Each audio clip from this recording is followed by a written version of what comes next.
And over to our team in Kumasi, led by Kojankson and Mama Oswabwaje. We want to look at the conversation that is ongoing with the first. Next to Die is the first of a series of documentaries on how we need to improve the conversation straight away to improve facilities and sectors in our country.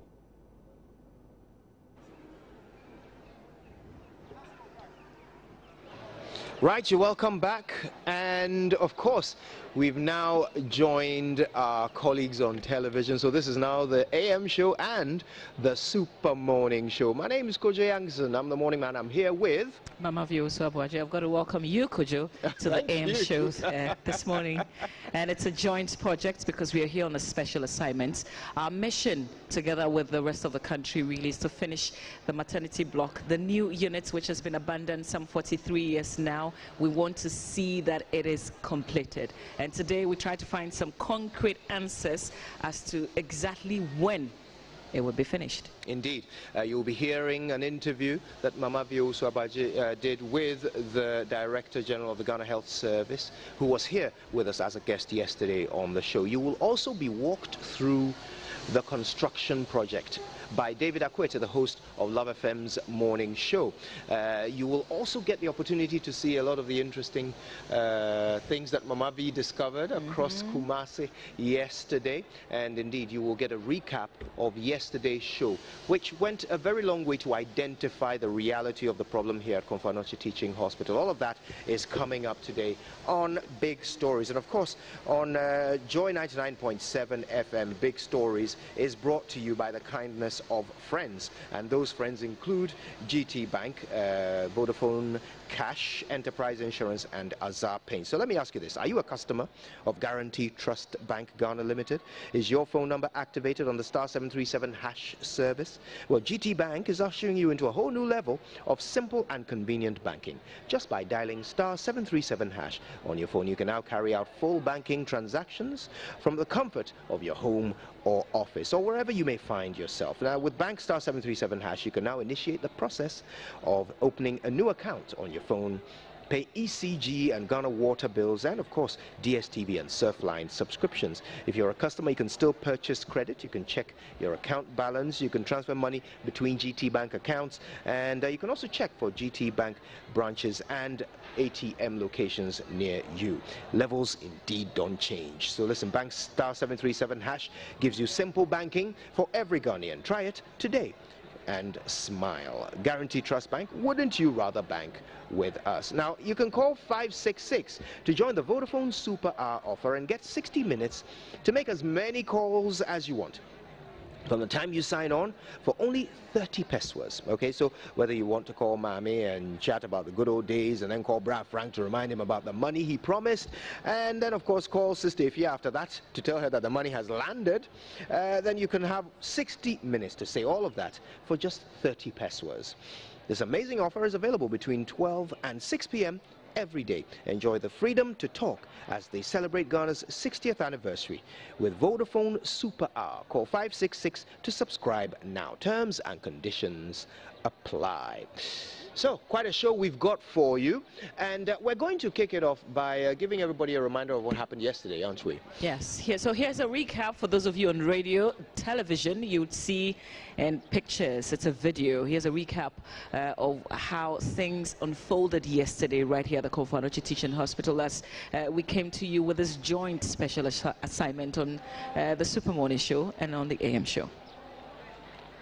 Is something that we haven't really explored in depth, because Mama V, you can well imagine that those 4 babies wrapped up in that box represent 4 mothers, just like Mrs. Arthur, who would have woken up that morning just praying that their child will get better so they can go home. But unfortunately, their destiny was to have their child wind their way into a box next to the washroom. Initially, I vowed never to come to Komfo again. That is what I thought. When I came the following day in the morning, I couldn't see her very well. She looked pale. I mean, the demeanor was not the best. So she was admitted. So, Kojo, you can see the mother is being admitted, the baby as well being admitted. So they wrote a medicine for me to buy for the baby, and at the same time, the wife. So I came down to buy the medicine. To be frank with you,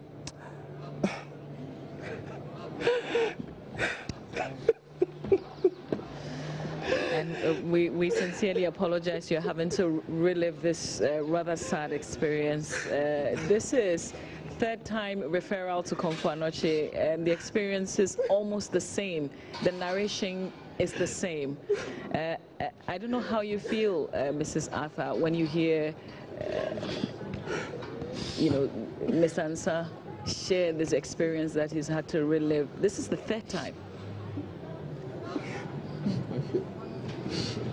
okay. Sorry. I'm already in tears because I know what is Ansah. I felt it. Though my baby, I did not lose my baby.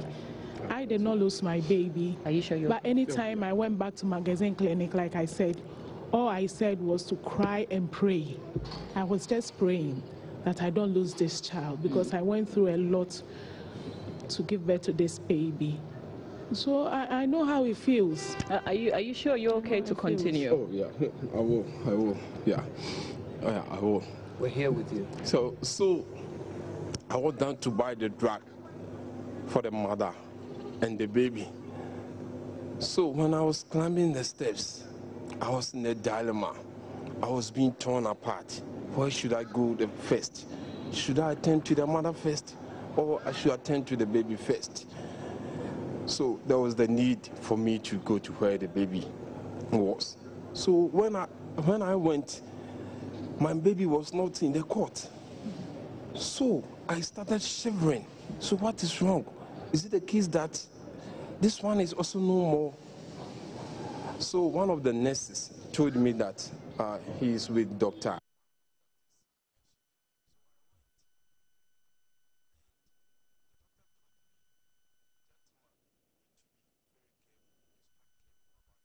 I asked the doctor, and she said the breathing is not the best, and for that matter, you should be extra careful.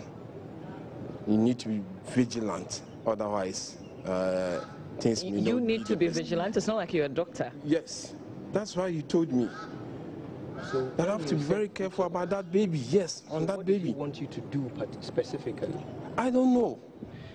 What percentage of these babies are dying because of a lack of space?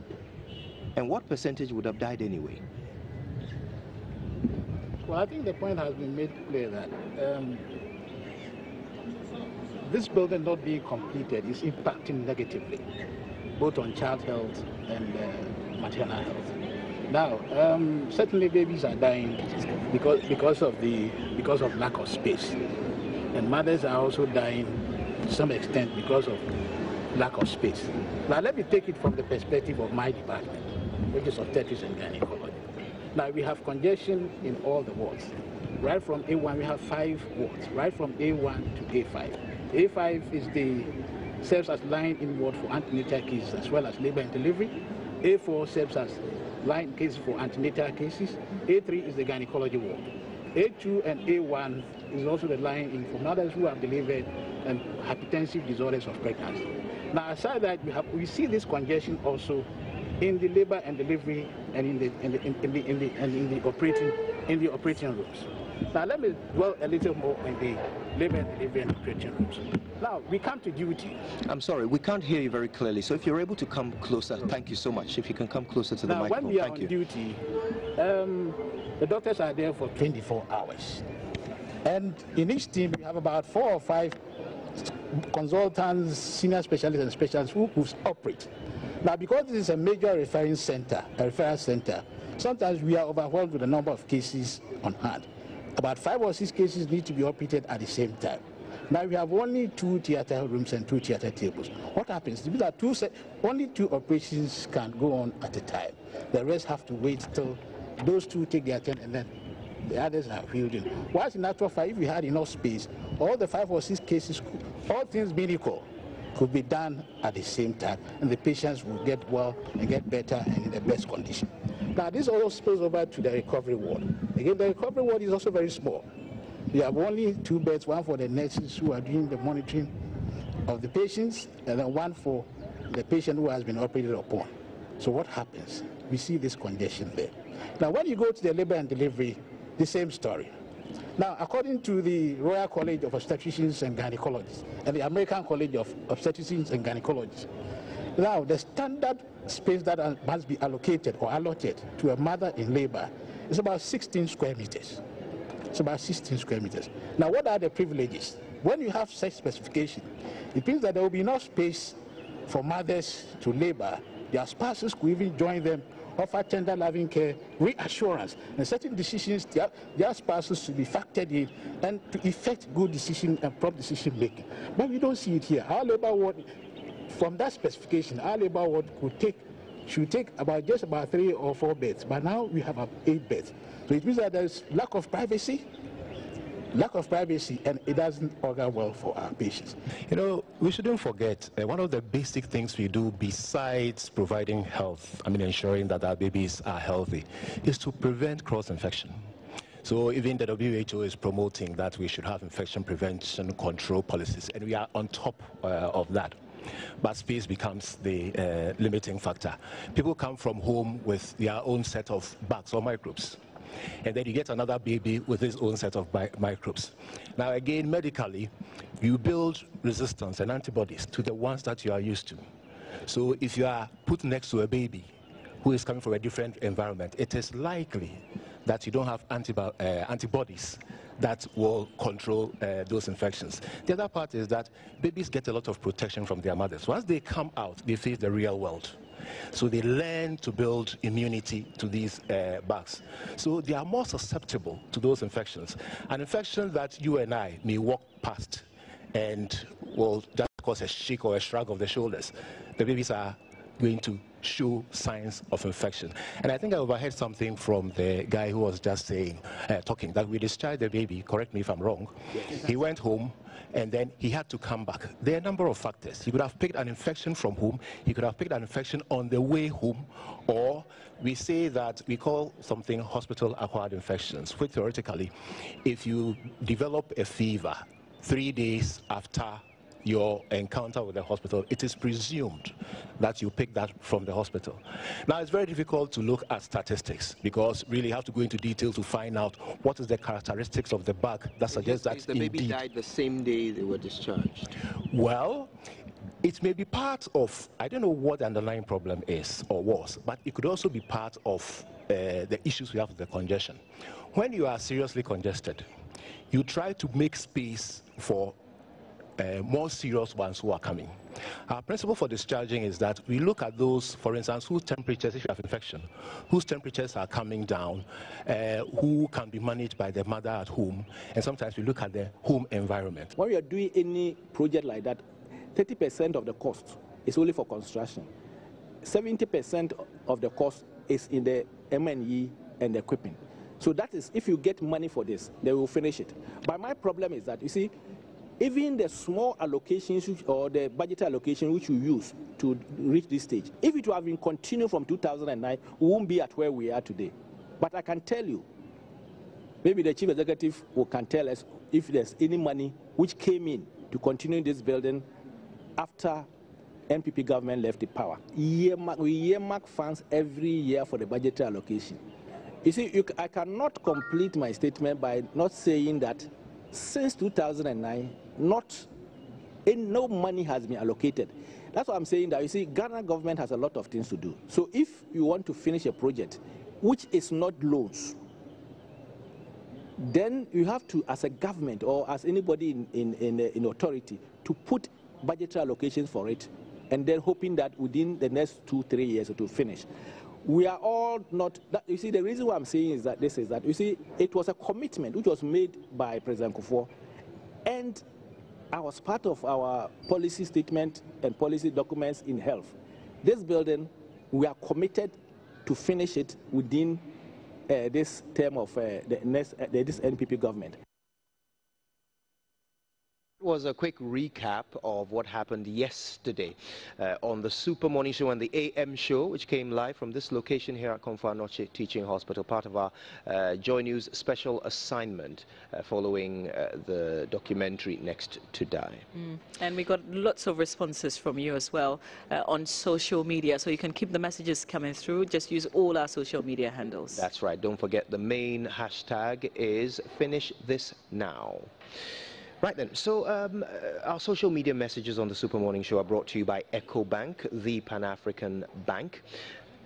And in a moment, we'll be taking you into the building, but Mama V has some useful information. Definitely. I'm telling you to get ready to move on up with EcoBank. EcoBank has a range of products and services that will provide you convenience you need at every stage of your life. With EcoBank's internet banking, mobile app, Visa and MasterCards, there are many smart ways you can keep track of your account transactions. Just pay your bills, have access to your funds, or transfer money to other bank accounts. EcoBank's widespread ATMs help you access your account whenever and wherever. You can also send or receive money across Africa with EcoBank's rapid transfer, or make payments with the EcoBank Visa or MasterCards at any Visa or MasterCard point of sale terminal. As Africa's largest cross-border bank, EcoBank can help in more ways than ever before. So get in touch with them, make your inquiries, visit ecobank.com and move on up with EcoBank is a Pan-African bank. Right, now here's how we've structured the show today. Yesterday, we wanted to identify the problem. And we did that with our guests who described what it's like to go through the processes here at the Mother and Baby Unit of the Konfanoche Teaching Hospital. Then we heard from those who work in these units, those who manage the hospital, as well as the Ghana Health Service Director General who joined us. He came all the way from Accra to speak to us about what they intend to do. We'll explore more their plans today, because yesterday was about identifying the problem. Today is about finding solutions. First, we're going to look at the biggest solution that has been suggested, which is this 43-year-old project to create a larger maternity unit, a 6-story block. AESL, the Architectural and Engineering Services Limited, are the organization that is overseeing this process, and they join us here today, don't they? Yes, we do have Mr. Samuel Amankwa, who is a structural engineer with AESL. Thank you, sir, for being here. We also have Mr. Kwame Poku, the architect, AESL. They've been working on this project for about 17 years now. Well, yes. Now, before we find out what they've been up to for the past 17 years, let's very quickly go across into the project itself, the uncompleted project, where Love FM's David Akwete is ready to walk us around the building. David. Good morning, and thank you very much for joining us on Joy 99.7, on Love 99.5, as well as the AM show on Multi TV. My name is David Akwete, and as I speak, we happen to be on the premises of the Konfanoche Teaching Hospital. For a while now, we've brought to you a conversation as to why we need to complete this very beautiful edifice of a project that began in 1974. For a while now, we brought to you a documentary live on this very premises, where we showed to you the situation babies go through when they are delivered, the situation of their mothers when they also deliver. I have seen this documentary. I have interacted with doctors, and the information I gathered from some of the doctors will shock you. There are times when mothers sleep on the bare floor. For those who are fortunate, they bring along mats or pieces of cloth. They lie on them on the bare floor. One head goes to the right, and then the other person's foot is to the left. I'm told that the situation at the maternity ward is so bad that they don't even have a place where they can ease themselves. For them to be able to attend to nature, they would have to step out of the premises or out of the maternity ward to Bantama, where they have to pay 50 pesos to urinate, or 1 CD to, ease themselves. It is also said that even when they want to take a shower, they have to pay 1 Ghana cedi to take a shower, that's a cold shower, and 1 cedi 50 pesos to have a hot bath. Meanwhile, babies are dying at that facility. The MBU is complaining and they're asking for space. Question is, where is the space? The space is in this very building. This building has, to my right, a 7-story structure. And of course, to my left, a 6-story structure. We are told that this building, if completed, can have about 995 beds. 995 beds. Now, this will tell you that if we are able to complete this very project, mothers who deliver at the maternity ward or mothers who deliver their babies who are put in a cot, 8 babies to a cot, 4 babies to an incubator, will not go through the hell they are going through. Complete. Information we have gathered says the last time work was done on this very project was 4 years ago. Yes, 4 years ago. And nothing after 4 years has happened to this very structure. Fortunately for us, it is still in a good shape. And if we get an amount of $70 million, we can complete this very structure. Now, aside from the fact that it can house about 995 beds, it can also have 10 theaters. Now, as we speak at the maternity ward, we have only 2 theaters. Information that I gathered last week says that out of the 2 theaters at the maternity ward, only 1 was functional. 1 was out of order. Aside from the 10 theaters, we're also told of 28 consulting rooms that is available in this very structure when complete. Again, we could have about 28 consulting rooms that would enable doctors do what is required of them. So the answer to reducing the number of babies who die, where we are told it amounts to 4 a day or sometimes even up to 10 a day, situations where mothers lay on the bare floor just because there's no room for them to have a bed to lay on, this is the answer. But the question is, when will this be completed? When will we take the trouble, the plight that babies go through, the plight that mothers go through, when will this project be completed for them to have comfort and get treatment? I'd like to end by saying this, that Dr. Plangeru, during the documentary, made a statement. What she said was, if you cannot make people who come to the hospital to get better, if you cannot make them better, don't make them worse off. As we speak, we are making them worse off than making them better off. So, the ball is in our court. To all the big men out there, to all the politicians out there who have made us several promises to complete this very project and have not completed it, the ball is on our court. Let's finish this now. David Akwete of Love FM there, standing amongst the concrete that has been put together under the consultation of AESL, touted as the solution to the death of at least 4 babies every single day in the mother and baby unit. As Dr. Plangeru of that unit often says, you come to a hospital to get better. If we can't make you better, we shouldn't make you worse. It's true. Part of that solution is this building that we want to see finished now. I took a tour, Kojo. It's an amazing structure. And I don't think the work left is much in terms of the structure itself. Yes, equipping it will be the largest expense, and the entire exercise, including completing the structure and equipping it, is estimated at something like $70 million. But let's find out if that's accurate from our guests, Mr. Samuel Amankwa and Mr. Kwame Poku. They are the structural engineer and architect, respectively, from AESL. Gentlemen, once again, thank you so much for joining us, you and your massive pile of documents. Reminds me of Kweku Baku Jr. Yes, indeed. Okay, so first to clarify, $70 million, that's it? Is that all that is required to complete this project and hand it over? Really, that is exactly so. But the trend of affairs now may change. The dollar rates and other things may differ. So if anything at all, we stand by the $70 billion. Or we run it off to 100. We wouldn't go that far. But let me ask, I mean, even if the CD rate changes, you've estimated in dollars, and these materials will be bought, you know, if you're buying in dollars, then it's only if the dollar rate changes that the figure should change, am I right?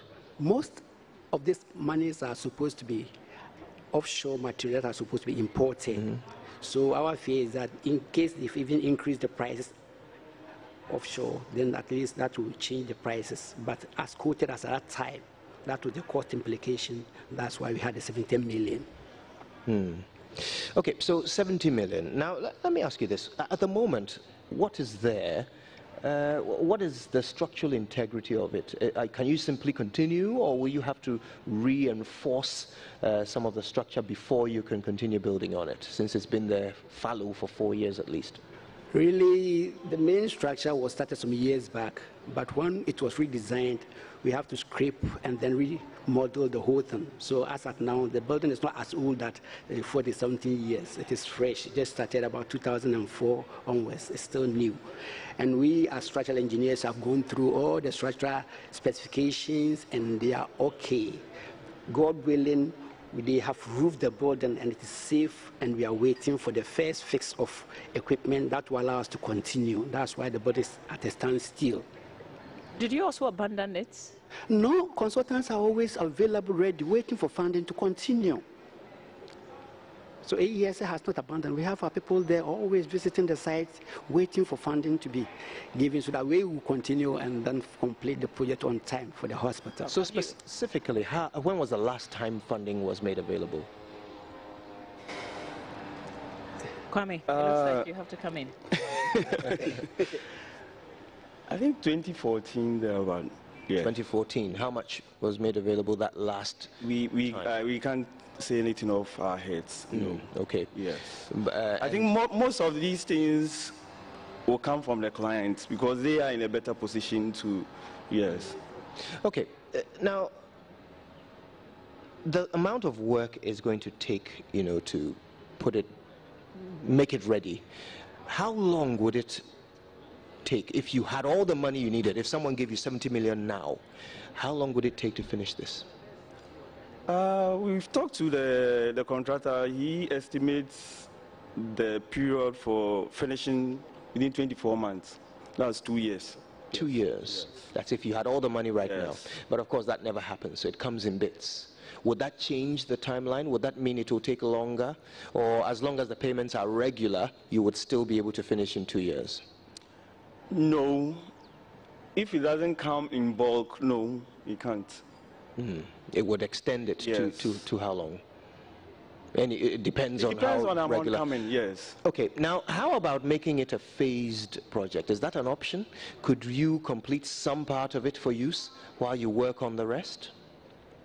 The design is such that it's somehow interlinked.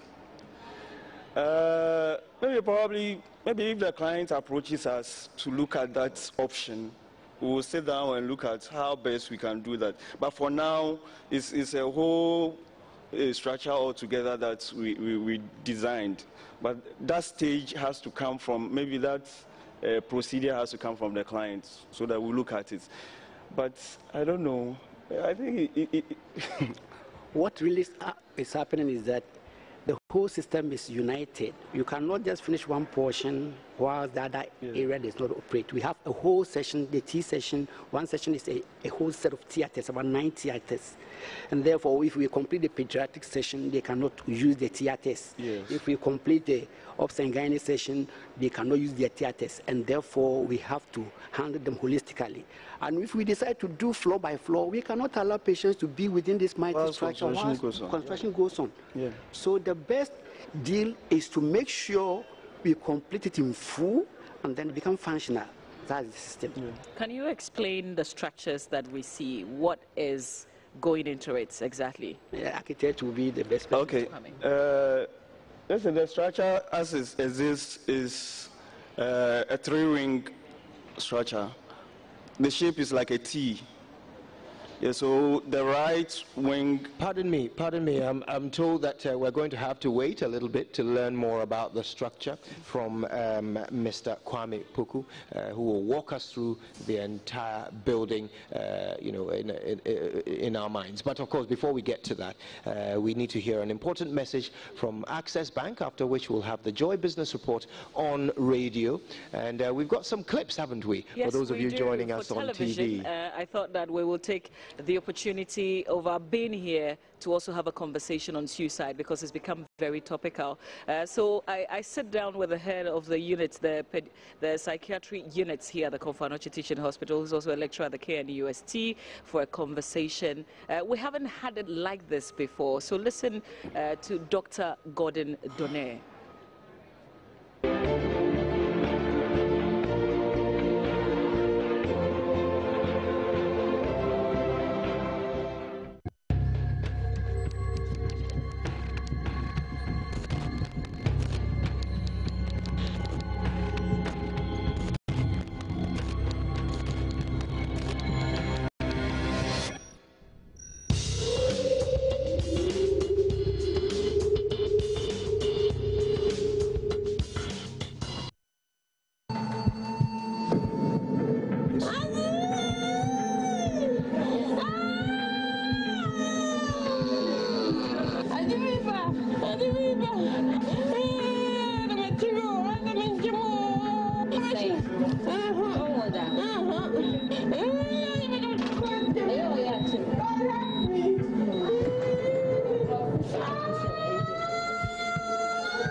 Last year, 2016, we had 91 women dying as a result of pregnancy and complications in Konfanoti. There's no reason why any woman should get pregnant, walk into a hospital to deliver, and then lose her life as a result. It's pathetic. If you have the best of skills, but you are overwhelmed with the load of work, then errors would come. And through that, sometimes babies will die.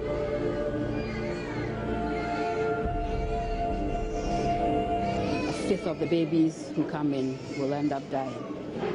So that would try, maybe what?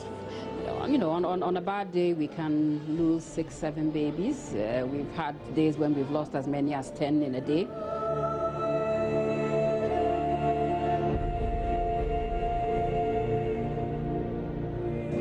Papa, yeah, my bomb back with back with the home. We could in a betcha, a better one. I got one to win and minna, and then go ahead and no pass a million and semi-stream. Stop like to our baby that, or ya real, and so and to Mukawa, as I had a yard for flood girl. Now to more women, now remember, a best than a plan when you're holding. A planning young holding, and see how I wanted the young one who children. As you can see, we have only 2 girls, so unfortunately, if we have more than 2 patients delivering at the same time, it means that one person has to deliver elsewhere. At times, we have patients delivering on the floor because the place will be full. The patient will come in second stage, and that you need to conduct the delivery on the ground. And what could be the effect of that? The effect is the infection. The baby can be infected, the